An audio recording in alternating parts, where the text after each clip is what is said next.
नमस्कार दोस्तों, हिंदुस्तान उदय YouTube platform पर आपका बहुत बहुत स्वागत है। मैं हूं प्रदीप डबास। दो इंटरनेशनल खिलाड़ी, दो ऐसे खिलाड़ी जिन्होंने देश और दुनिया में भारत का नाम रोशन किया, दो अर्जुन अवार्डी खिलाड़ी, लेकिन उनकी जिंदगी में एक ऐसा भूचाल आया हुआ है जिसको देख के सुन के आप भी हैरान रह जाएंगे। जी हाँ, हम बात कर रहे हैं विश्व चैंपियन बॉक्सिंग में स्वीटी बुरा और भारतीय कबड्डी टीम के पूर्व कप्तान दीपक हुड्डा की। दोनों की शादी 2022 में हुई थी, लेकिन अब ये शादी तलाक तक पहुंच चुकी है। शादी होना या तलाक होना आपस में अगर सहमति से हो, मर्जी से हो तो चीजें आती हैं, खबर बनती है, चली जाती है।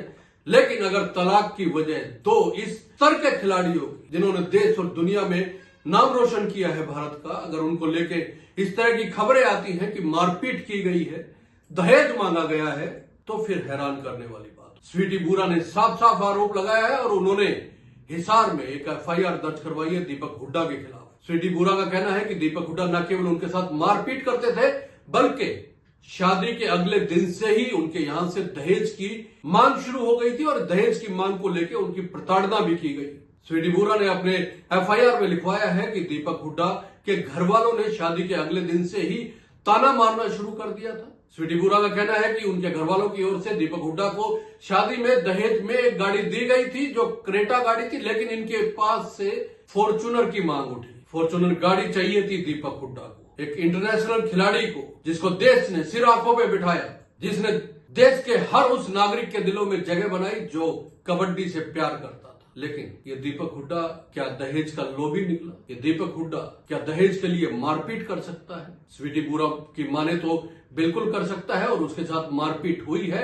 और स्वीटी बुरा का तो यहां तक कहना है कि जब तक सांसें नहीं रुक जाती थी, जब तक थक नहीं जाता था दीपक हुड्डा, तब तक मारपीट करता था। ये बात हम देश के दो इंटरनेशनल खिलाड़ियों के बारे में कर रहे हैं। हालांकि दीपक हुड्डा तो उसके बाद राजनीति में चले गए और महम से, हरियाणा के महम विधानसभा क्षेत्र से उन्होंने भारतीय जनता पार्टी की टिकट पर चुनाव भी लड़ा और दिल्ली विधानसभा चुनाव में भी वो भाजपा प्रत्याशियों के लिए प्रचार करते हुए दिखाई दिए।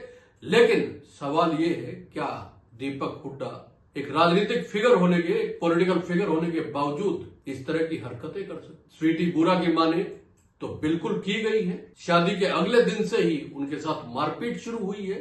दीपक हुड्डा की मां ने भी दहेज की मांग की और उन्होंने आरोप लगाया है स्वीटी बुरा ने कि दीपक हुड्डा की बहन तो यहां तक कहती थी कि इसकी शादी में जितना पैसा आपने खर्च किया है उससे 2 गुना 3 गुना पैसा खर्च करने वाले कई और लोग भी थे जो दीपक के लिए अपनी बेटी का या बहन का रिश्ता मांग रहे थे। दोस्तों, बड़ी गंभीर बात है। दो ऐसे खिलाड़ी जिन पर देश को मांग था, वो अब इस वजह से कोर्टों के चक्कर लगाएंगे, थानों के चक्कर लगाएंगे, क्योंकि हिसार एसपी ने कह दिया है कि दीपक हुड्डा को पूछताछ में शामिल होने के लिए बुलाया गया है। लेकिन दीपक हुड्डा की ओर से भी एक एफआईआर रोहतक में दायर करवाई गई है। दीपक हुड्डा का कहना है कि स्वीटी बुरा उनकी प्रॉपर्टी हड़पना चाहती, ये काउंटर एफआईआर दर्ज करवाई गई है। स्वीटी बुरा कहती है कि क्योंकि ये पॉलिटिकल फिगर थे, 4 से 5 दिन में, 6 दिन में घर लौटते थे और पूछने पे उन्हें धमकाया जाता था, कहा जाता था कि अलग अलग जगहों पे जाना पड़ता है नेता होने के नाते, और यही नेतागिरी उन्होंने